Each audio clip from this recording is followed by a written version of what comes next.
Avant de commencer, j'aimerais déjà vous remercier tous pour votre participation et votre présence à ce webinaire, surtout avec le contexte actuel. Et j'aimerais remercier surtout nos deux intervenants, Aurélien de l'Endopolis et Théo de Finner Green. Peut-être en petite note d'introduction, Théo, tu pourrais nous présenter un petit peu Finner Green et son activité, Aurélien également sur l'Endopolis pour ceux qui découvrent un peu cet univers. Et puis après, on enchaînera sur le déroulé de la présentation. Aurélien, je me lance ou je commence? En quelques mots, donc bonjour à tous et ravi de partager ce moment avec vous. Euh, Merci à Aurélien, l'Indopolis et KissKissBankBank de nous avoir proposé d'intervenir ce soir à vos côtés. Alors, en quelques mots, Finarin, c'est un conseil financier slash une banque d'affaires spécialisée dans les énergies renouvelables et un peu plus largement dans la transition énergétique.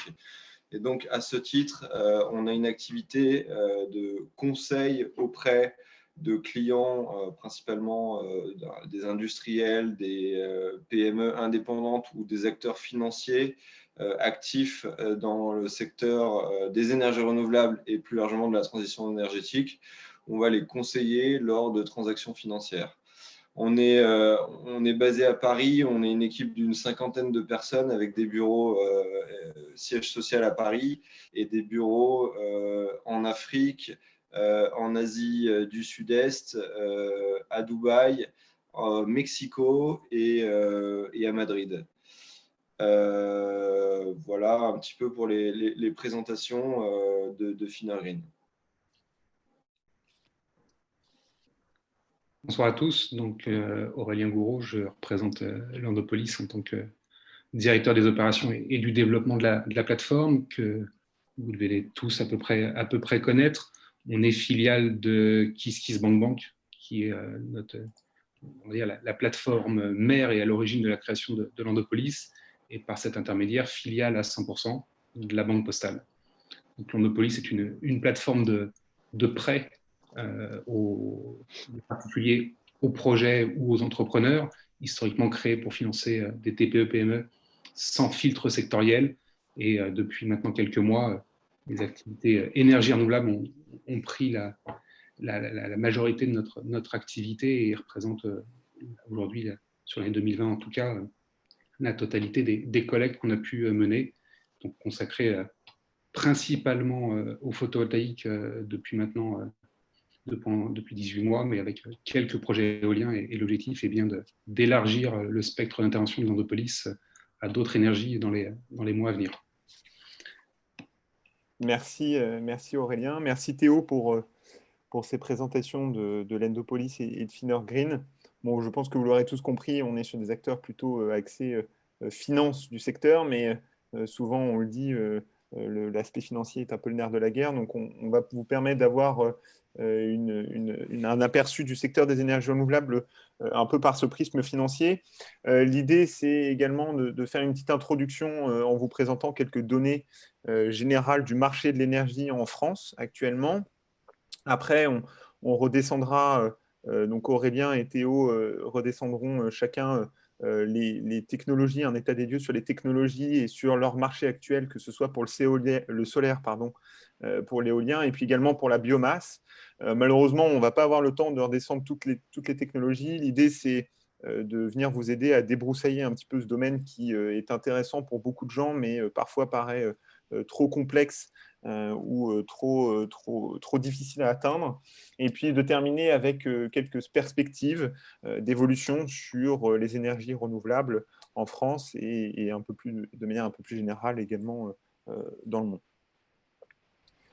Alors aujourd'hui, il faut noter que lorsqu'on parle d'énergie, il y a une chose qui s'appelle l'énergie primaire et que entre la réalité de l'énergie et ce que nous, on perçoit de notre fenêtre en tant qu'éventuellement consommateurs finaux, il y a une vraie différence.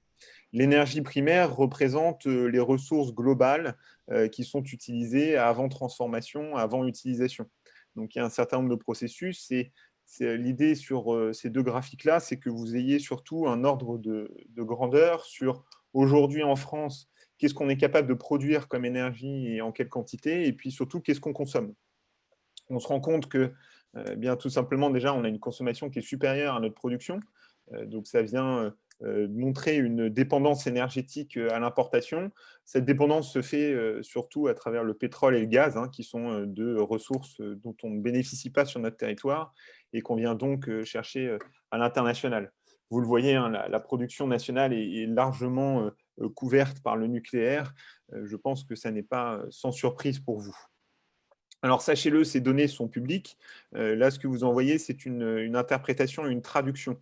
Généralement, l'énergie primaire est exprimée en millions de tonnes équivalent pétrole. On parle donc d'une échelle de valeur calorifique. Là, je vous les ai convertis en térawattheures. Alors, c'est un petit peu barbare, si je puis dire, de faire cette conversion-là, mais c'est pour vous un moyen d'avoir un ordre d'idée et un ordre de grandeur sur les quantités d'énergie dont on parle.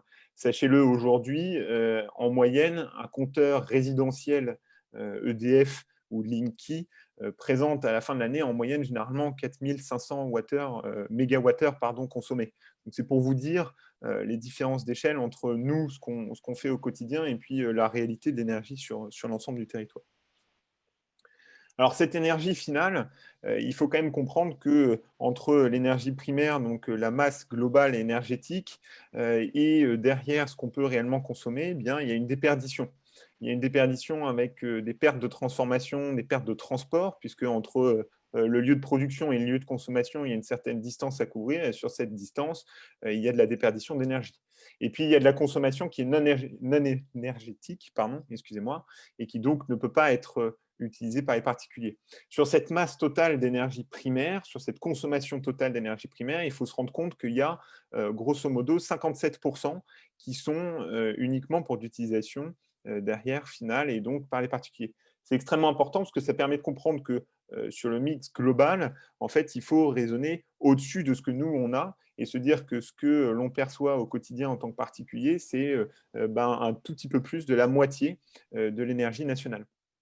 Sur cette énergie finale, c'est exactement en face, vous voyez, c'est surtout majoritairement représenté par le résidentiel et les transports. Ce sont les deux postes majeurs de consommation énergétique aujourd'hui en France. Alors, il y a une petite question qui a été posée, c'est un térawattheure représente quoi concrètement? Eh bien, vous avez 1 mégawattheure, 1 térawattheure, c'est 10 puissance 6, donc c'est 100 000 fois 1 mégawattheure. Donc, on est sur des échelles qui sont 100 000 fois supérieures à celles que vous voyez dans vos compteurs. Encore une fois, je vulgarise un petit peu cette approche puisqu'on est sur, à la base, des données qui sont censées être plutôt d'un aspect calorique. Et là, je les ai converties en données de consommation. Donc, il faut bien voir que c'est surtout les ordres d'idées aujourd'hui qu'il faut retenir et plutôt les pourcentages. Et donc, pour terminer, voilà, sur cette partie-là, on comprend qu'aujourd'hui, le transport et résidentiel sont les deux secteurs majeurs de consommation d'énergie et que l'industrie, en fin de compte, alors qu'on pourrait penser que ça représente énormément de consommation énergétique sur le territoire français, mais ce n'est pas forcément le cas aujourd'hui. Je terminerai avec ce prisme, le prisme qu'on va attaquer aujourd'hui, c'est les énergies renouvelables, et vous montrer qu'en fait, aujourd'hui, on consomme un petit peu plus d'ENR, d'énergie renouvelable, que l'on en produit. C'est normal parce qu'aujourd'hui, le mix énergétique français sur les énergies renouvelables fait qu'on vient plus consommer que l'on en produit. Aurélien reviendra un petit peu après sur la biomasse, donc je ne vais pas en dire plus que ça. Mais vous voyez, en fait, aujourd'hui, on se rend quand même compte qu'une énergie, alors pour le coup, ça a été ma surprise en faisant ces recherches-là, l'hydraulique est assez présent aujourd'hui sur le marché français. Quelques chiffres hein, pour terminer cette introduction. Sachez-le, aujourd'hui, il y a une loi qui a été adoptée, c'est la loi de transition énergétique et qui fixe à horizon 2020 le fait qu'il y ait 23% de la consommation finale d'énergie qui soit couverte par les énergies renouvelables. On arrive à peu près à 378 térawattheures, hein, grosso modo. Et en 2030, l'objectif, c'est 32% des énergies renouvelables. 32% pardon, du mix énergétique en énergie renouvelable. Si on fait ce ratio-là, encore une fois, on arrive à 526,08 TWh, grosso modo. Alors, c'est un peu barbare, encore une fois, comme comparaison, parce qu'on est avec les chiffres actuels. Mais sachez-le, à ordre d'idée, par rapport à l'objectif, à fin 2019, on était à 192 TWh, donc à un petit peu plus de la moitié de l'objectif de l'année prochaine. Donc, ça vous explique bien qu'aujourd'hui, en France, on est en retard sur l'impact des énergies renouvelables et on a encore beaucoup de travail à faire. Et vous allez voir, Théo et Aurélien vous montreront que tout n'est pas perdu. Je terminerai avec une donnée qui me paraît intéressante, c'est que vous le voyez sur cette courbe-là, aujourd'hui en France, sur une journée de 24 heures, on est sur une demande qui fluctue, mais avec des variations qui restent assez minimes. Alors j'ai pris le 28 octobre, puisque c'était la date au moment où j'ai fait les graphiques, et on était à ce moment-là un petit peu sur un retour du froid, et j'ai pris le 30 juillet, puisque c'était la journée la plus chaude enregistrée sur le territoire. Et vous voyez qu'en fait, la différence thermique vers le froid n'est pas forcément significative d'une demande beaucoup plus importante. Ça, c'est une première lecture sur ce graphique-là. Et puis la deuxième chose, c'est que la demande reste plus ou moins constante sur la journée et que donc il faut comprendre qu'on est obligé d'aller vers des énergies qui sont, ou en tout cas des moyens de production d'énergie qui sont capables de nous apporter cette énergie tout au long de la journée. Et c'est pour ça que le nucléaire aujourd'hui est aussi utile. Aurélien, Théo, je ne sais pas si éventuellement vous avez des points sur cette introduction avant qu'on passe à l'énergie solaire. Encore une fois, c'était un moyen de donner des ordres de grandeur sur le marché de l'énergie en France aujourd'hui. Okay. Très bien. Donc Aurélien, je te propose de prendre la main sur l'énergie solaire, nous expliquer un petit peu aujourd'hui quelles sont les technologies qui existent. Et derrière, Théo nous présentera un petit peu les chiffres clés de ce marché. Alors, l'énergie solaire aujourd'hui englobe, on va dire, deux grandes familles. Le solaire photovoltaïque, qui est donc dédié à la production d'électricité, et une deuxième partie qui est l'énergie solaire thermique, qui, comme son nom l'indique, est là pour produire de la chaleur. Alors, bien entendu, aujourd'hui en France, la technologie la plus présente est le solaire photovoltaïque dédié à la production d'électricité. On a malgré tout de belles opportunités, principalement dans la moitié sud de la France, pour tout ce qui est production de chaleur à partir d'énergie solaire. Alors, classiquement, c'est ce qu'on peut voir plus facilement dans le sud de la France ou dans les dom-toms, sont les chauffe-eau solaires qu'on met sur les toitures, qui sont des tubes noirs qui viennent accumuler de la chaleur sur un liquide et qu'on peut utiliser dans la journée ensuite pour son eau chaude ou son chauffage, même si le chauffage dans l'absolu sur les îles et le sud de la France en pleine période estivale n'est pas obligatoirement utile. Et voilà, donc on a cette énergie solaire pour le thermique qui est possible mais encore très peu utilisée en France. C'est un des axes de développement importants pour l'implication des énergies renouvelables dans notre mix énergétique. Et puis ensuite, vous avez toute l'énergie photovoltaïque, production d'électricité, qui est celle que vous voyez classiquement sur l'Endopolis en termes de projets proposés, où là, l'objectif est de produire de l'électricité à travers les panneaux que vous voyez en photo sur le côté, qui représente aujourd'hui en France près de, je pense, 95 voire 98% des installations qui sont faites.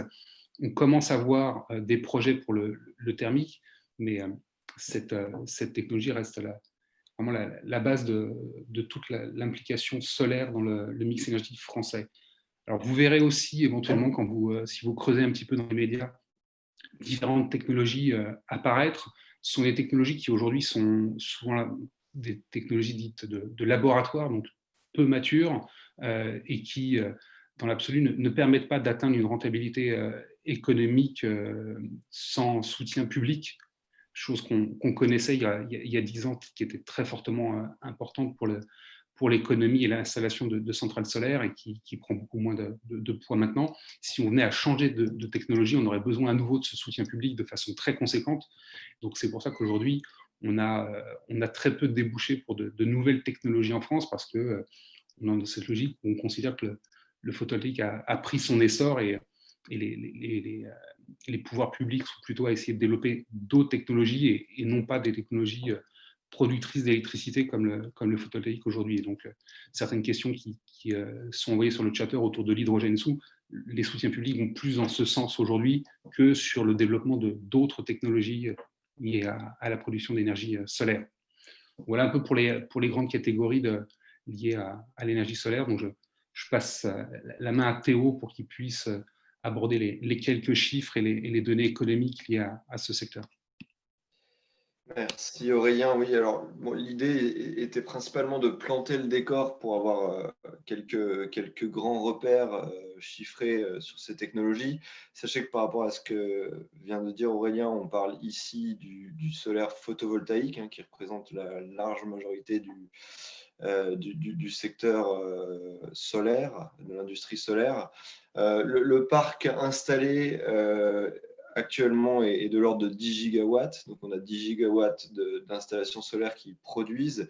Et ce que vous voyez en dessous, ce sont les objectifs fixés dans la PPE, qui est la programmation pluriannuelle de l'énergie, et qui est en quelque sorte la feuille de route du gouvernement pour développer sa stratégie énergétique dans les années à venir, avec des jalons qui sont positionnés en 2023 et en 2028.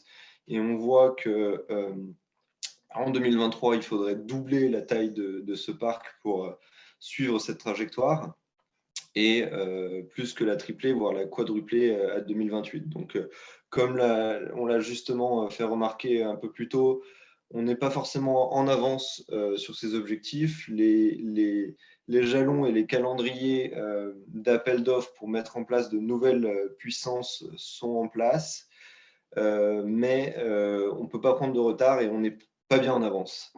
Le deuxième chiffre qui va être important, alors je vais le lire de haut en bas et puis après je passerai sur la droite du document, c'est le coût de production d'un mégawattheure par une installation photovoltaïque aujourd'hui, qui est de l'ordre de 55 à 60 euros du mégawattheure, et qu'il faut rapprocher aujourd'hui du coût de l'électricité sur le marché de gros, qui va être oscillé en fonction des périodes et des moyennes, mais aux alentours de 40 à 50 euros du mégawattheure. Donc, on va dire dans la fourchette 40-50. Et donc, en fait, on se rend compte qu'aujourd'hui, ce coût n'est plus très... C'est un coût de revient, en quelque sorte, du mégawattheure, qui comprend à la fois les investissements et à la fois la maintenance, tous les coûts OPEX sur le long terme pour exploiter ces centrales. Et on se rend compte qu'on arrive à des niveaux qui sont relativement proches, même s'ils ne sont pas encore équivalents au prix de l'électricité sur les marchés de gros. Voilà, pour vous donner quelques repères financiers, effectivement, 1 mégawatt une installation nouvelle aujourd'hui pour une centrale au sol, on est sur des CAPEX, donc des coûts d'investissement d'environ 700 000 euros du mégawatt. Ce sont des investissements qui, réalisés par les industriels, se font sur des perspectives de 30 ans et avec des retours sur investissement qui se font aux alentours de 15 ans. Ça va varier en fonction des caractéristiques du projet, mais grosso modo, on sera toujours entre 10-12 ans et 15-17. Peut-être, je ne suis pas sûr qu'on y revienne après, je préempte une question sur le stockage qui a été posée, parce qu'on n'en reparlera pas forcément, mais les solutions technologiques aujourd'hui pour le stockage existent. Ce sont des batteries lithium-ion qu'on met à côté des centrales pour stocker l'énergie.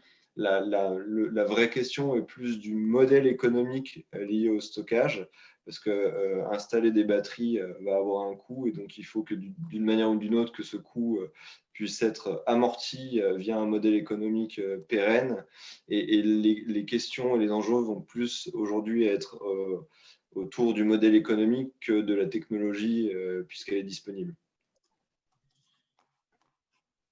Ok.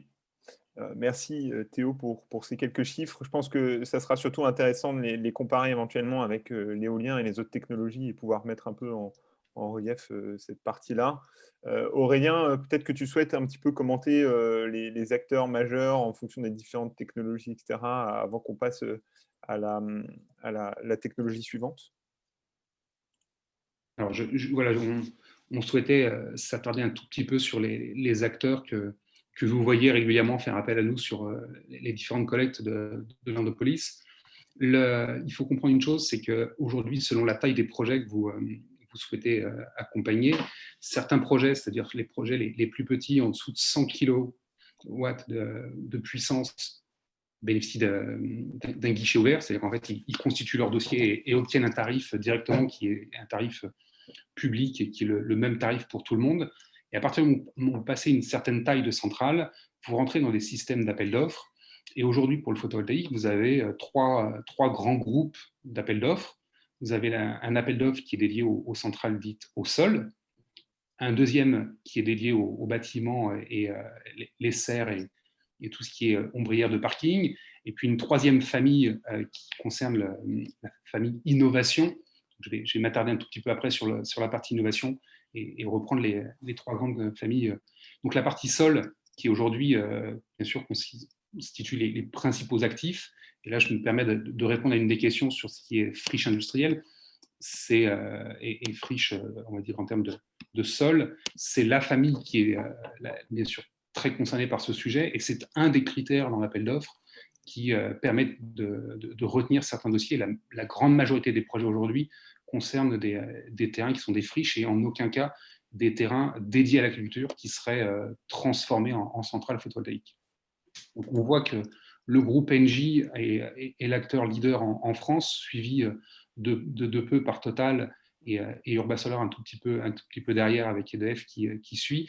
On voit bien qu'on se retrouve avec des acteurs qui sont de très grands acteurs nationaux et internationaux, puisque Urbasolar, pour ceux qui ne seraient pas informés, est une filiale d'Axpo qui, on va dire, est un équivalent d'EDF ou d'Engie en Suisse. Donc on est vraiment sur des 4 très grosses structures qui rayonnent à l'international.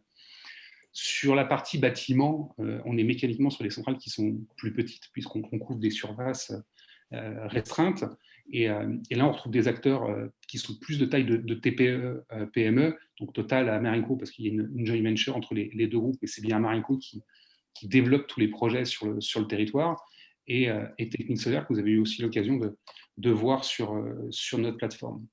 Donc on est là sur des projets qui mécaniquement sont plus petits, ne bénéficient pas des économies d'échelle, ce qui fait que le coût de l'électricité que Théo a pu évoquer juste avant est bien entendu plus élevé pour des projets de ce type, puisque la construction est plus complexe, puisqu'on se met sur un bâtiment et les tailles étant plus petites, il n'y a pas d'économie d'échelle.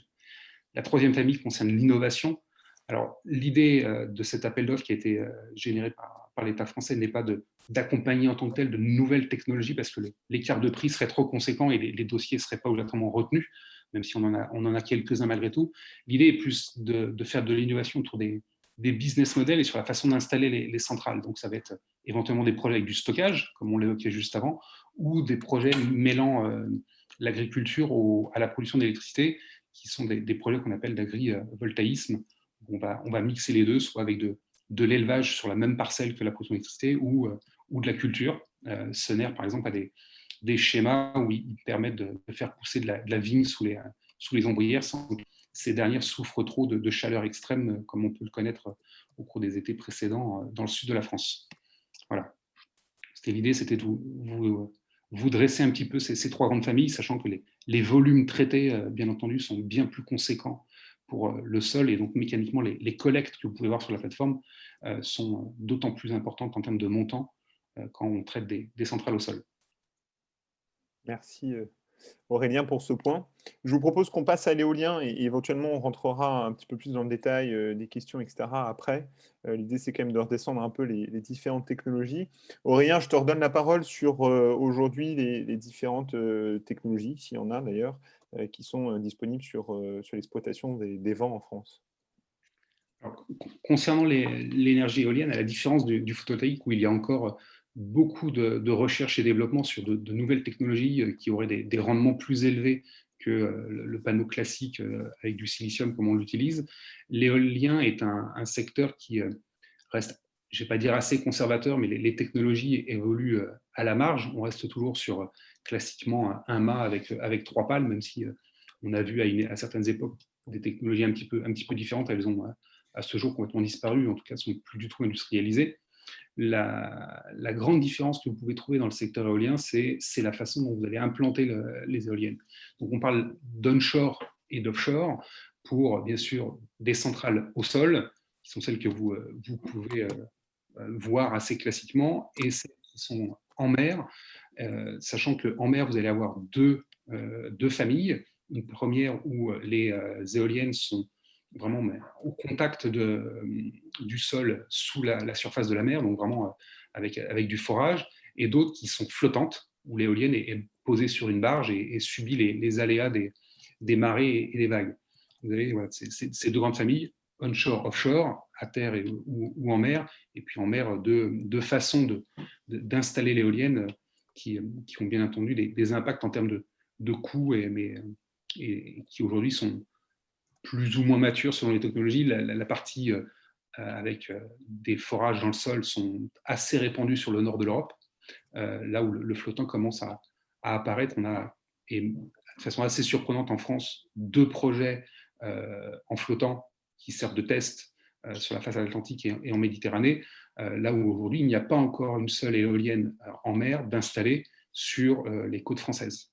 Alors, il y a des appels d'offres qui ont été gagnés et des projets qui sont sur le point de sortir, mais c'est pas encore d'actualité à très court terme, et les premiers mégawatts on va dire, seront en exploitation, je pense, plutôt début 2022. Voilà pour le secteur éolien, et je laisse à Théo la main sur les données financières.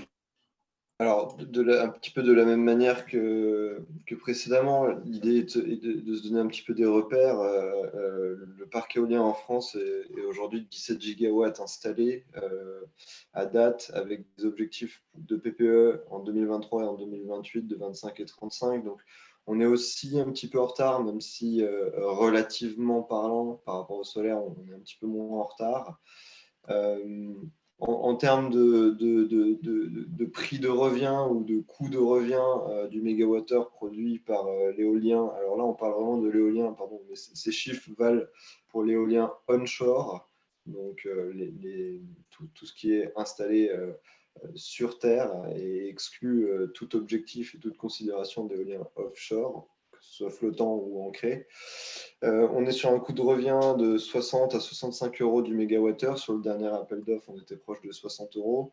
Donc, un coût de revient qui a aussi beaucoup baissé historiquement. La tendance était plutôt d'être aux alentours de 72 euros du mégawattheure lorsque l'éolien était, comme le précisait Aurélien, au préalable majoritairement dans un mécanisme de subvention dit à guichet ouvert, c'est-à-dire que vous faisiez une demande à l'État, l'État vous accordait un tarif d'achat. Aujourd'hui, ce mécanisme existe toujours, mais à côté de ça, pour les projets d'envergure d'une taille supérieure à 6 turbines, on a un système d'appel d'offres qui a participé à faire réduire le coût de revient et les prix proposés par les acteurs qui déposaient des projets. Donc aujourd'hui, on est autour de 60 euros du mégawattheure, à comparer aux 55 environ pour le solaire. Les coûts d'investissement pour l'éolien sont un peu plus importants, ramenés au mégawatt, mais en même temps, un mégawatt d'éolien produit dans l'année plus qu'un mégawatt de solaire. Ils sont de 1 million, 1,2 million, aux alentours d'1,2 million par mégawatt. Et les investissements se font aussi sur une durée de vie de 30 ans. Alors, c'était historiquement plutôt 25, mais aujourd'hui, les acteurs étendent cette période et considèrent leurs investissements plutôt sur des horizons de 30 ans, et avec des paybacks qui se font aussi aux alentours de 15 ans. Merci, merci Théo pour ces quelques éléments. Aurélien, peut-être commenter un petit peu aujourd'hui alors le classement de l'éolien terrestre. Tu as évoqué l'éolien inshore et l'éolien offshore. Aujourd'hui, comme tu l'as dit, il n'y a pas pas d'installation qui soit en activité, en tout cas qui injecte de l'énergie sur le réseau, sur le offshore. Donc c'est pour ça que ce classement, pour l'instant, n'existe pas, hein. En tout cas, n'est pas mis en place. Peut-être juste commenter rapidement celui sur l'éolien terrestre que j'ai pu trouver sur Green Universe. Voilà, donc c'est comme Théo l'évoquait, l'éolien est dans un système d'appel d'offres depuis moins longtemps que le photovoltaïque. Donc ce classement est un classement qui repose uniquement sur les lauréats à ces appels d'offres. Donc, on a des volumes attribués qui sont mécaniquement plus faibles que ceux que vous avez vus juste avant sur le photovoltaïque. On y retrouve des acteurs, là aussi, assez divers et avec certains qui peuvent se recouper avec le photovoltaïque. Je pense entre autres à Axpo Holcim, puisque je vous ai évoqué tout à l'heure qu'Urbasolar était filiale d'Axpo. Donc, Axpo a deux entités en France, Urbasolar pour le solaire et Volkswagen pour la partie éolien. Mais on retrouve les principaux acteurs. Les appels d'offres dans l'éolien vont vite devenir assez conséquents, puisque les volumes attendus le sont aussi. Et il faut bien mettre ça en parallèle avec la capacité de production d'une éolienne, puisque un mégawatt d'éolien va produire beaucoup plus qu'un mégawatt de solaire, et surtout va produire tout au long de l'année, jour comme nuit, là où le photovoltaïque malheureusement est contraint par l'ensoleillement et l'effet de lever et de coucher du soleil. Donc voilà les quelques grands chiffres. On peut s'attarder éventuellement sur certains. Je pense entre autres à Nordex, qui est un acteur un petit peu particulier, puisque c'est un acteur qui initialement est ce qu'on appelle un turbinier. C'est quelqu'un qui fabrique des éoliennes et qui a décidé de développer aussi ses projets. Donc c'est un petit peu particulier par rapport à la liste que vous avez là. Mais ce sont des acteurs de taille assez conséquente, puisque mécaniquement, quand vous avez des capex par mégawatt qui sont plus élevés, c'est des surfaces financières nécessaires pour porter de tels projets qui sont nécessairement plus élevés, là où vous pouvez construire une centrale solaire de 100 kg, vous êtes tout de suite en mégawatts dans l'éolien. Donc les appels d'offres là vont s'enchaîner, et les volumes devraient croître assez rapidement et devenir prépondérants dans les, on va dire, les futurs projets à construire et à présenter sur la plateforme, entre autres. Ok. Merci, merci Aurélien. Alors, je redonne, pour ceux qui n'étaient pas là à ce moment-là, les ordres de grandeur. Pardon. 1 gigawattheure, c'est 1000 mégawattheures, et 1 térawattheure, donc qui étaient les toutes premières énergies, c'est 1000 gigawattheures. Donc, vous voyez, on est sur c'est des échelles qui sont assez importantes. Je te laisse, Aurélien, peut-être faire la transition avec la biomasse et reprendre un petit peu ce que j'expliquais un petit peu plus haut sur l'intervention de la biomasse dans les énergies renouvelables en France. Théo, je te laisserai conclure, et puis après, on fera une mise en perspective avec les questions-réponses qui ont été posées en amont et dans le chatter. Alors voilà, on aurait, pour faire un panorama complet des énergies renouvelables en France, il aurait fallu aussi traiter l'hydraulique, mais on a préféré s'attarder sur la biomasse, parce qu'en fait, c'est souvent celle qu'on oublie, alors qu'elle est très importante en France. Elle est d'autant plus importante que, par exemple, l'utilisation du bois dans les cheminées initialement faisait partie de ce qu'on appelle la biomasse. Alors, c'est des schémas à une autre échelle qu'on a pu retrouver pour tout ce qui est chauffage urbain, avec de grandes chaufferies que vous pouvez trouver dans les grandes agglomérations. Vous avez une utilisation de biomasse, de bois, mais ça peut être du déchet de bois ou de la biomasse de façon beaucoup plus large, sachant que la biomasse concerne tout ce qui est issu, de tout ce qui est déchets verts. Donc cette biomasse pour le chauffage, donc pour le thermique, mais la biomasse est aussi utilisée dans deux autres cadres, que ce soit la production d'électricité avec de la cogénération dans le cadre de méthanisation, où en fait on va utiliser des déchets verts qu'on va laisser se dégrader et produire un gaz, le méthane, qu'on va ensuite brûler dans des moteurs pour produire de l'électricité. L'autre option étant de laisser ces matières vertes se décomposer, générer un gaz qu'on va purifier avant de l'injecter dans le réseau de gaz de ville que vous connaissez tous, et pour pouvoir l'utiliser soit pour le chauffage des maisons et appartements, soit pour alimenter les fourneaux. Donc, voilà, on a cette biomasse qui, au final, est, on va dire, en termes d'image publique et dans les médias, assez peu présente, alors qu'en fait, dans notre mix énergétique, elle l'est beaucoup plus, que ce soit par donc, les réseaux de chauffage urbain qu'on a pu connaître, et aussi toute cette production d'électricité et injection de biogaz qui, aujourd'hui, prennent un essor assez important, et que Théo va pouvoir aborder un petit peu plus en détail en termes chiffrés, sachant que vous verrez, les distinctions sont un petit peu différentes, puisque la différence de l'éolien, qui ne concerne que la production d'électricité, là on a de la biomasse, donc on a des choses un petit peu différentes, et je crois qu'il y a un arrêt surtout sur la partie biogaz injection. Théo. Exactement. Ouais, pardon, merci Aurélien. Effectivement, on a choisi de montrer les chiffres biogaz injection parce que c'est un petit peu le sous-segment de la biomasse qui probablement fait le plus l'actualité aujourd'hui et probablement, alors, vous pourriez être amené à voir sur Mondopolis, par exemple, des projets en cogénération, en biomasse, c'est peut-être moins probable ou en tout cas dans des volumes probablement inférieurs. Le biogaz en injection a le vent en poupe d'un point de vue volonté des acteurs, qu'ils soient politiques ou économiques. C'est quand même une filière qui reste petite à l'échelle des énergies renouvelables. Donc on parle de 2,7 TWh de production actuellement sur cette filière-là, avec des objectifs de 6 TWh et de 14 à 20 2023 et 2028. Donc là, encore une fois, on parle de doubler la taille du parc existant d'ici 2023. 2023, à l'échelle de ces projets, reste quand même une échéance relativement proche. On a un coût de revient pour ces projets qui est de l'ordre de 95 à 100 euros du mégawattheure et avec des perspectives sur les études qui sont réalisées à moyen terme d'essayer de le faire descendre autour de 70 euros du mégawattheure pour vraiment pérenniser le modèle économique de ces installations. On parle d'un mégawattheure thermique et non pas électrique ici, donc pas forcément à comparer directement aux chiffres qu'on a pu voir sur le solaire et l'éolien.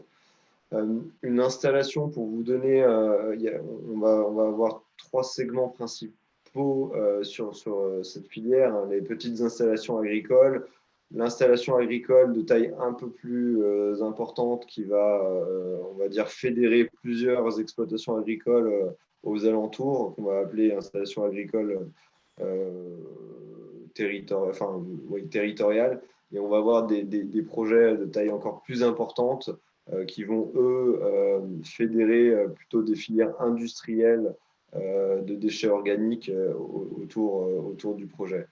Le CAPEX de 6 millions d'euros vaut pour une installation, on va dire, de taille moyenne. Donc, on parle d'une installation de 200 normaux mètres cubes, qui est à peu près le projet moyen de biomasse en injection.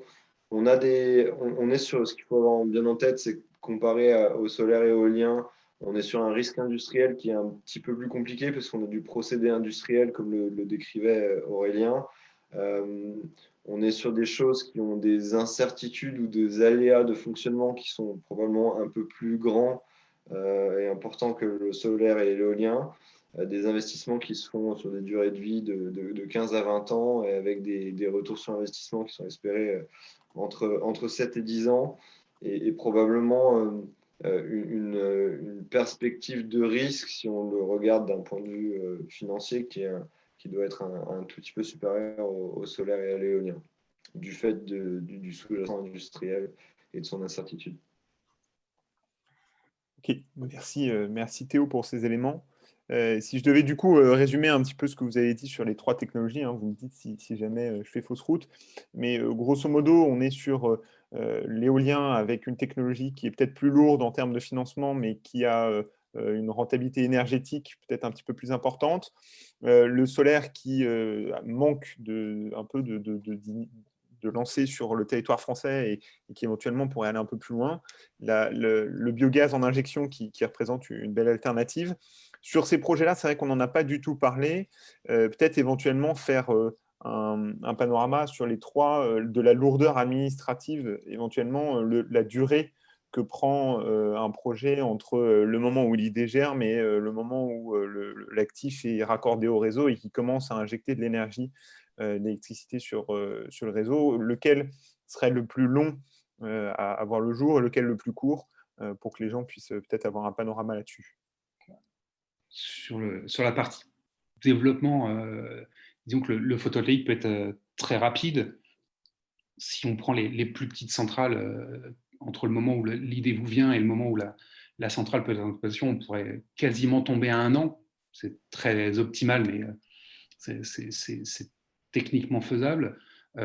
mais on est sur les centrales au sol qui sont les plus gros volumes, plutôt aux alentours de 2-3 ans minimum pour les mettre en construction. L'éolien, aujourd'hui, on est plutôt sur une moyenne à 7 ans de développement. Et il y a des projets français qui mettent près de 10 ans à voir le jour entre le moment où l'idée est initiée et la mise en service du projet. La biomasse, on est... Alors Théo, tu es un peu plus spécialiste que moi, donc je te laisserai me corriger éventuellement, mais on est sur quelque chose qui tend plutôt vers l'éolien parce que vous êtes sur des investissements qui traitent du gaz, donc mécaniquement des installations à risque. Et donc, vous avez les services de l'État qui sont beaucoup plus regardants et sur des installations qui subissent, comme l'éolien, d'éventuels recours de riverains qui sont potentiellement inquiets de cette future installation à côté de chez eux. Donc, on a des durées de développement, construction dans la biomasse qui auraient plutôt tendance à tendre vers l'éolien, donc potentiellement 7, voire 10 ans sur les projets les plus complexes. Ouais. Ok. Merci pour cet état des lieux des technologies. Sur les perspectives, j'aimerais revenir sur une chose que beaucoup de gens croient, c'est sur le solaire et le fait qu'aujourd'hui, on est quand même pas mal en retard, hein, mine de rien, par rapport à nos objectifs. En tout cas, beaucoup plus en retard sur le solaire que sur l'éolien. Beaucoup de gens pensent que la France n'est pas un pays avec un potentiel photovoltaïque. Encore une fois, ces données que vous voyez sont des données publiques. On se rend compte que l'Allemagne, qui est le pays européen qui a le plus recours au solaire, au photovoltaïque, hein, donc à l'électricité produite par le soleil, eh bien, est un pays qui a un niveau d'ensoleillement moyen à peu près équivalent à celui du Nord-Pas-de-Calais en France. Donc, c'est la preuve qu'il y a quand même une belle marge de manœuvre en France, que, comme l'évoquait Aurélien avec les appels d'offres, sur les centrales au sol, les terrains utilisés sont souvent des friches industrielles, donc ça permet de redonner une deuxième vie à ces projets-là. C'est des projets que vous trouvez souvent sur notre plateforme Lendopolis. Et puis, il y a également les toitures. C'est vrai que même si c'est des centrales qui sont plus petites, il y a une surface qui est quand même extrêmement importante et qui aujourd'hui est majoritairement inexploitée. Je terminerai avec la deuxième perspective, hein, c'est l'éolien en mer, qui a de belles perspectives parce qu'aujourd'hui, il n'y en a pas du tout dans le parc, il n'y a pas de production énergétique avec cette source-là. Les éoliennes flottantes, sachez-le, c'est les éoliennes qui sont prévues, en tout cas pour les premiers parcs en France, et c'est des éoliennes avec un impact écologique qui est quand même moins négatif, entre guillemets, que celles qui sont plantées dans le sol. On reviendra d'ailleurs sur ce point-là un petit peu après. J'aimerais terminer cette présentation avant de passer sur les questions-réponses avec quelques éléments. C'est un sujet, l'énergie en France, qui est très vaste, qui souvent paraît inabordable. Sachez-le, toutes les données qui vous ont été présentées, en dehors des données financières qui nous ont été données par Théo, et encore merci pour ça, toutes les autres données sont des données publiques que vous pouvez trouver sur les quelques sources que je vous ai données. Il faut savoir les lire, donc il faut prendre le temps de les lire, puisque vous allez voir, il y a des très gros rapports qui sont assez fréquemment publiés. N'hésitez pas à vous pencher dedans, l'information est là. Derrière, vous avez la possibilité également de vous mettre sur certains médias du secteur. On en a listé 4 qui, selon nous, sont des médias de référence. Voilà, n'hésitez pas à vous rendre sur ces sites-là si jamais vous souhaitez en savoir un petit peu plus sur l'univers des énergies renouvelables. Je vous propose qu'on passe aux questions-réponses. Dans un premier temps, Aurélien et Théo, si ça vous convient, je vais reprendre quelques points qui ont été évoqués en amont de la présentation. Pour tous les participants, n'hésitez pas à mettre dans la conversation, donc dans le chatter, si vous avez des questions là par rapport à ce qui vous a été présenté ou des points sur lesquels vous souhaiteriez qu'on revienne. Il y a un certain nombre de thèmes qui sont revenus dans les questions qui ont été posées. Alors, je ne les ai pas toutes dans le détail, mais je vais revenir sur les gros points. Il y en a un premier, c'est l'impact de la crise sanitaire, logiquement, aujourd'hui sur ce secteur des énergies renouvelables. Alors, peut-être Aurélien d'un point de vue plus projet et Théo d'un point de vue financier, vous avez éventuellement une lecture de l'impact de cette crise, si tant est qu'il y en ait un d'ailleurs, puisque éventuellement, c'est peut-être un secteur qui résiste.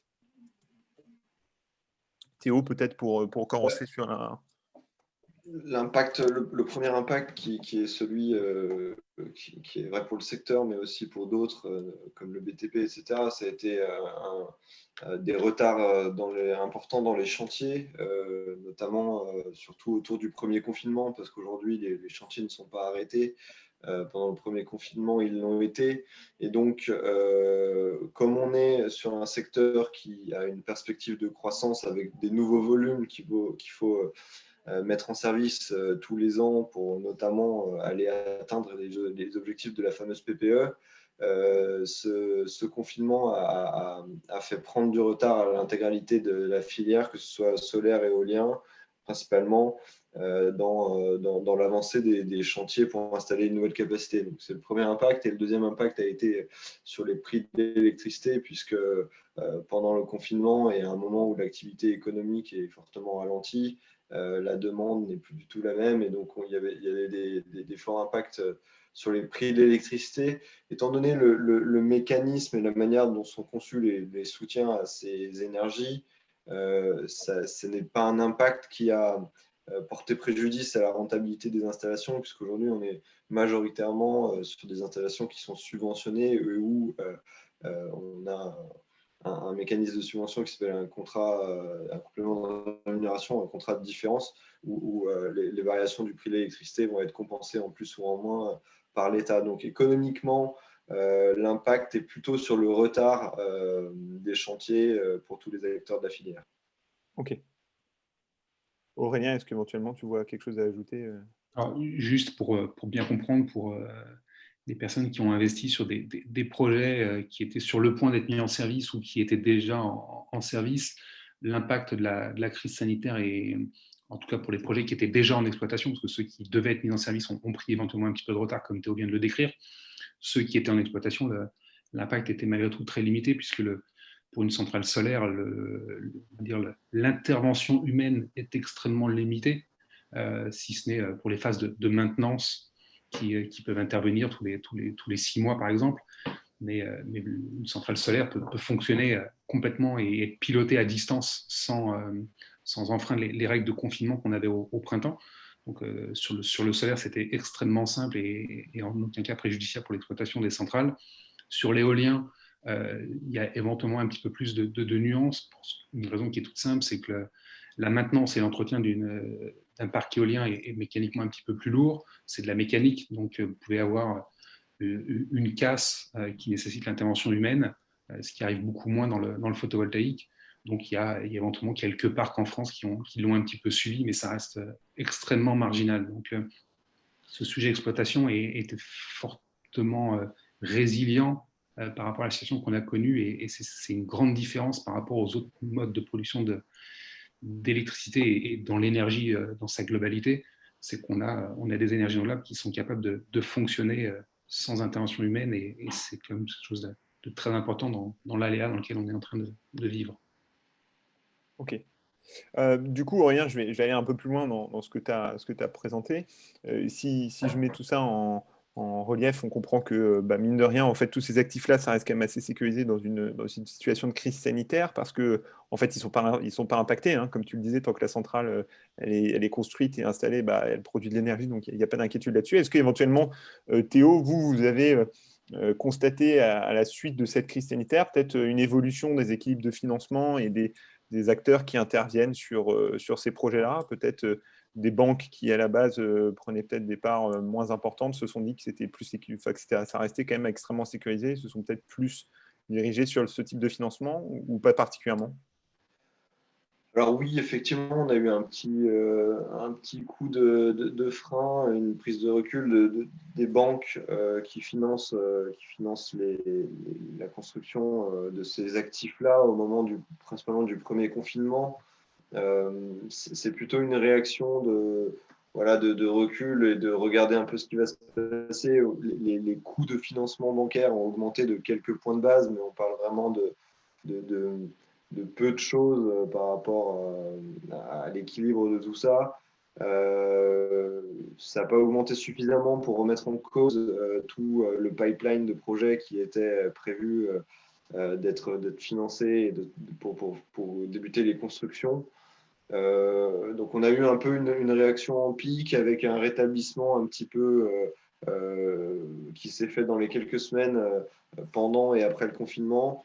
Aujourd'hui, on est revenu à peu près à la normale. Alors, on ouvre un deuxième chapitre qui va peut-être réouvrir de nouvelles questions, mais aujourd'hui, on a eu un petit impact, mais il reste quand même mineur.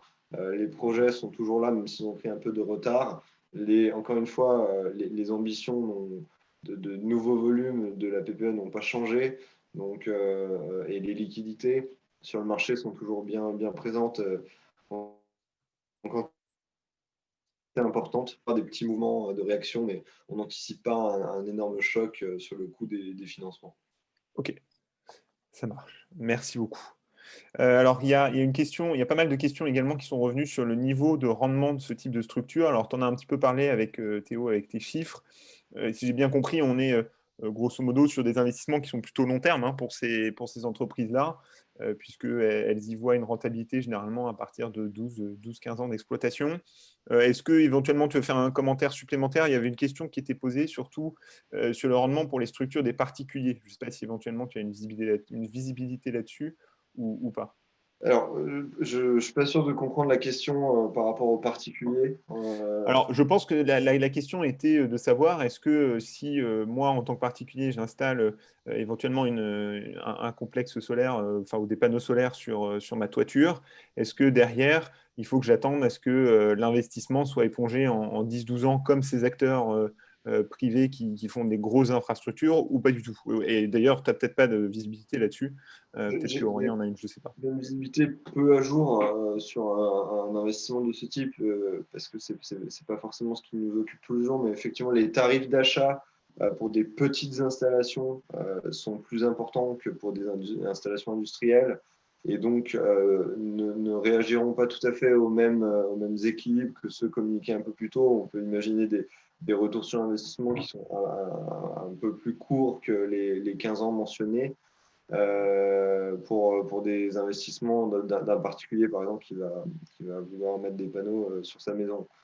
Maintenant, si on rebascule dans le monde plutôt industriel, des projets que vous allez voir passer chez Landopolis, les rendements vont varier, vont être relativement peu élevés à l'échelle d'une filière industrielle pour le solaire et éolien, parce que ce sont des actifs qui sont considérés sans risque ou avec très peu de risque du fait d'une garantie sur le prix de revente de l'électricité à très long terme via un offtake, donc un achat de cette électricité par l'État. Et donc, on est sur des primes de risque pour un investissement en fonds propres qui sont relativement faibles et qui vont, selon comment les mesures, peut se retrouver autour de 7%, 7-8%. Sur les actifs de biomasse, on est sur des objets qui sont industriels et pour lesquels les investisseurs vont demander une prime de risque un peu plus importante. Donc, on va être quelque part entre 10 et 12% sur des attentes de rendement fonds propres. Ok. Aurélien, est-ce que tu vois quelques points à ajouter ou... Non, il faut juste comprendre que les énergies renouvelables sont des sous-jacents qui sont donc assimilés à des actifs peu risqués par les investisseurs institutionnels. On est sur vraiment des produits de taux. Vous n'êtes pas en train d'investir sur des actions en bourse, donc les retours sur investissement médicalement tendent plutôt vers de l'obligataire comme l'obligation d'État français, avec des taux extrêmement faibles, voire négatifs pour les produits les moins risqués. Donc, on a des taux de rendement pour les investisseurs, enfin les porteurs de projets qui ont eu tendance à diminuer au cours des 10 dernières années et qui continuent de s'écraser, entre autres parce que les coûts de financement bancaire sont plus bas. Le risque de ces projets ont très fortement diminué. Là où il y a 10 ans, vous lanciez dans un développement de parcs solaires avec un retour technologique qui était encore assez limité. Aujourd'hui, les centrales que vous pouvez voir en France, pour certaines, ont déjà plus de 10 ans, largement plus de 10 ans. Donc, vous avez vraiment un retour technologique qui est rassurant, aussi bien sur l'éolien que sur le photovoltaïque, qui fait que derrière, les attentes de rendement s'en ressentent et on a des rendements qui ne font que s'écraser, conformément au monde financier dans lequel on est, où la recherche de rendement devient de plus en plus difficile. Ok. Merci à tous les deux pour ces éléments de réponse. Alors, je rebondirai sur ton point, Aurélien, en abordant le prochain sujet qui avait été qui avait été demandé. C'était un petit peu sur l'avenir des énergies renouvelables sur le territoire français. Alors, il y a deux questions qui se posaient. C'était premièrement, il y a eu pas mal d'informations qui sont sorties sur la remise en question des tarifs qui ont été validés par l'État, dont tu as parlé Théo et Aurélien, tu as repris cet élément-là derrière. Donc savoir un petit peu quel était l'avenir pour ces tarifs-là, quel était l'impact en fonction de l'avenir qui leur était réservé sur les secteurs des énergies renouvelables. Ça, c'était une première partie. Et puis la deuxième partie, c'était de se demander aujourd'hui quels étaient les moyens qu'on avait. Alors Célia, vous avez reposé la question dans la conversation. Quels moyens on avait pour rattraper nos retards par rapport aux objectifs qui se sont donnés et qui ont été donnés compte tenu des durées des projets et d'implantation des différents actifs. Si je vais attaquer, si vous voulez, alors déjà sur la partie développement et accélération, bon, il y a une réelle volonté de l'État, qui est une volonté affichée à travers la PPE et les chiffres qu'on vous a donnés précédemment. Après, aujourd'hui, on prend du retard, non pas parce qu'il n'y a pas une volonté globale de la France d'avancer, mais parce qu'on a une lourdeur administrative qui nous est propre. Hubert faisait une comparaison tout à l'heure avec le nombre d'installations et de puissances installées en photovoltaïque en Allemagne, alors qu'ils ont un ensoleillement bien moindre que nous. Il faut comprendre une grande différence, c'est toute la lourdeur pour développer un projet en France par rapport à l'Allemagne, où ça prend beaucoup de temps. Et c'est ce qui fait qu'aujourd'hui, on est en retard sur les chiffres. Donc, un des points d'accélération qui est à améliorer, c'est principalement celui-ci, c'est on va dire alléger la partie procédure. Alors c'est assez facile à faire et ça n'aura d'impact pour personne sur la partie photovoltaïque et encore moins en toiture parce que les recours sont quand même malgré tout assez faibles, mais on a des temps administratifs qui sont un petit peu longs. Dans l'éolien, c'est particulier. On sait que ce sont des sous-jacents qui sont l'objet de recours et qui ont du mal à être acceptés par la globalité des riverains. Donc, il est normal qu'il y ait des phases administratives un peu plus longues. Néanmoins, on tombe parfois dans certains excès. C'est ce qui fait qu'on arrive à des durées de développement qui peuvent tendre vers les 10 ans, comme je l'évoquais tout à l'heure. Donc, tout le sujet aujourd'hui pour que la filière puisse continuer d'accélérer, c'est un allègement des formalités administratives. Après, il y a ce sujet tarif donc, qui a été évoqué dans certaines questions et qui est le fait que l'État français envisage de remettre en cause sa parole sur des engagements qui ont été pris il y a maintenant une dizaine d'années, qui proposaient sur des tarifs qui étaient particulièrement élevés, mais qu'il faut mettre en parallèle du coût d'une centrale à l'époque. Je vais donner un petit exemple. Hein. Les tarifs qu'on vous a donnés tout à l'heure, c'est-à-dire 55 à 60 euros par mégawattheure pour une centrale au sol aujourd'hui, on était il y a 10 ans à presque 600. Alors on était à 600 pour certaines toitures et un peu moins pour le sol. Et donc ça donne un écart. On a divisé par 10 les prix en 10 ans. Dans la même période, le prix des panneaux a fortement baissé. Donc ce qui fait que ça justifie grandement ce cadre économique qui a été bouleversé. Mais malgré tout, on a des tarifs historiques qui se justifient par des coûts d'investissement à l'époque qui étaient particulièrement conséquents. Donc on a un schéma qui est le schéma des tarifs garantis sur 20 ans qui est partiellement remis en cause, en tout cas sur les plus vieilles centrales. Aujourd'hui, il n'y a pas de sujet pour les actuelles, surtout que comme on le voit sur le tarif, 55 à 60 euros mégawattheure, on est malgré tout assez proche des tarifs de gros.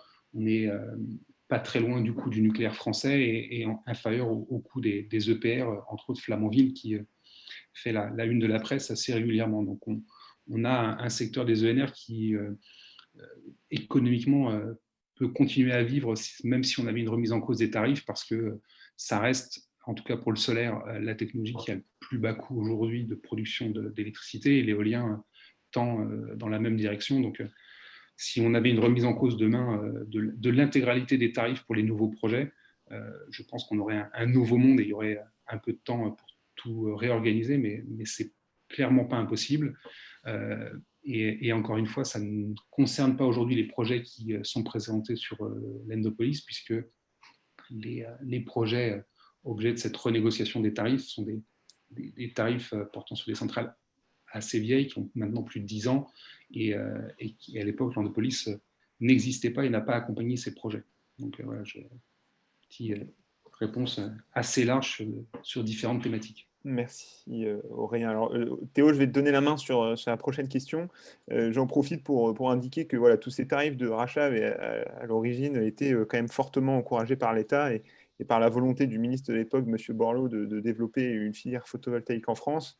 Je pense que, comme tu l'as dit Aurélien, hein, vraiment l'objectif de l'État, c'est d'essayer de normaliser les tarifs de rachat sur le secteur et d'arriver aux tarifs qui sont actuels et qui sont pour le coup extrêmement compétitifs pour la filière solaire.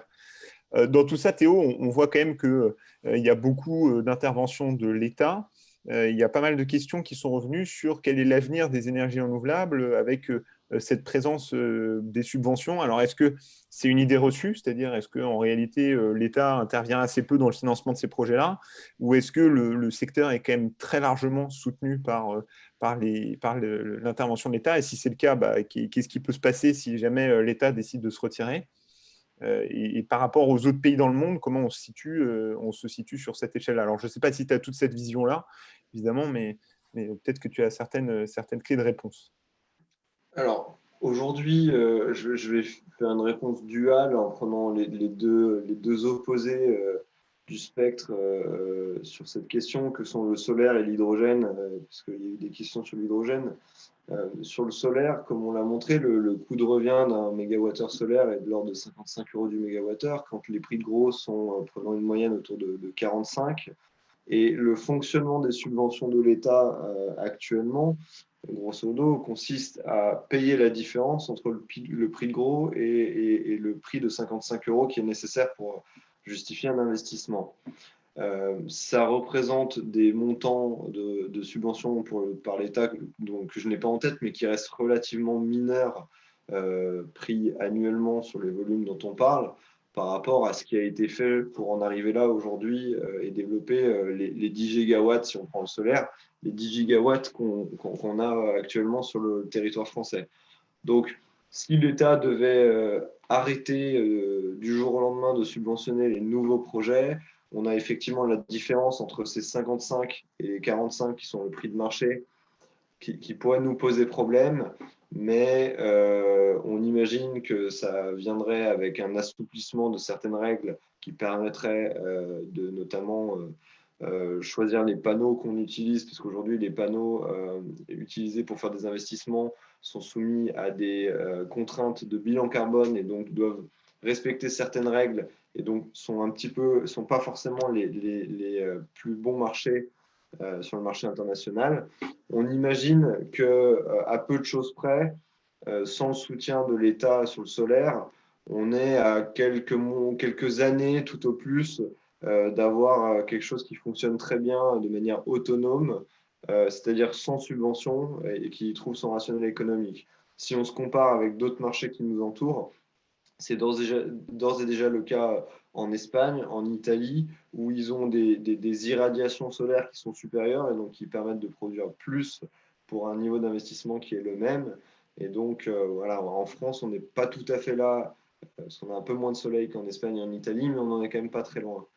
Et de l'autre côté, si on regarde par exemple ce qui se passe ou ce qui se trame sur l'hydrogène, on a une filière qui balbutie, qui est naissante, sur laquelle l'intégralité des éléments de recherche et des volontés politiques convergent sur le fait que ce sera une énergie du futur, qui n'est absolument pas rentable aujourd'hui, qui ne trouve pas son rationnel économique sans subvention, mais la volonté est là pour vraiment mettre en place une politique de soutien et de subvention pour créer une filière industrielle liée à l'hydrogène en France. Et ça, c'est la volonté de l'État qui l'a communiqué il y a quelques semaines.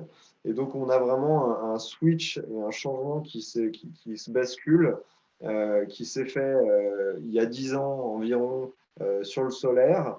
Le solaire a atteint une maturité économique ou est sur le point d'atteindre une maturité économique pour se passer des subventions, donc on en est proche, et on perçoit potentiellement la même histoire qui se répéterait sur une filière comme l'hydrogène.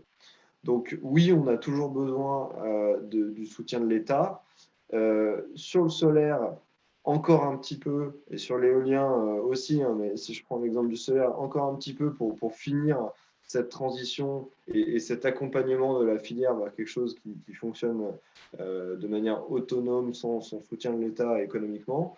Et on a besoin que ces politiques de soutien se déplacent vers les technologies du futur que peuvent être, par exemple, l'hydrogène. Ce n'est pas forcément la seule. Ok, très clair.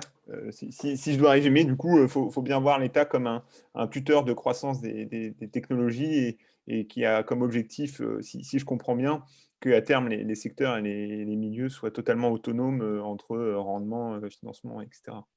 Ce qui paraît assez logique, hein, en fin de compte. Je terminerai alors, parce mine de rien, on a quand même un petit peu dépassé l'horaire. Je terminerai avec donc, le point sur l'hydrogène. Bon, tu en as parlé, hein, Théo. On est sur une technologie qui est encore très jeune et qui a des belles perspectives, mais qui pour l'instant attend de faire un petit peu plus ses preuves pour, j'imagine, s'industrialiser. On va peut-être pas s'attarder parce on est sur la fin. Il y avait quelques questions, Aurélien et Théo, qui sont revenus sur l'éolien. Je vous propose qu'on fasse ce dernier point là sur la technologie. Je terminerai éventuellement avec quelques points sur l'Endopolis, qui est quelques questions sur l'offre. Alors, il y avait deux questions. C'était la première, est-ce que l'éolien, en fin de compte, entre le maritime et le terrestre, on est sur quelque chose de ressemblant en termes de coûts et de production d'énergie, etc., ou est-ce que c'est très différent? Et puis la deuxième chose, c'est est-ce que l'éolien, est-ce que c'est une idée reçue, l'impact écologique négatif de l'éolien, ou est-ce que c'est une réalité? Alors, sur la partie coût, entre on va dire en mer et au sol, les coûts sont mécaniquement plus élevés pour la partie en mer.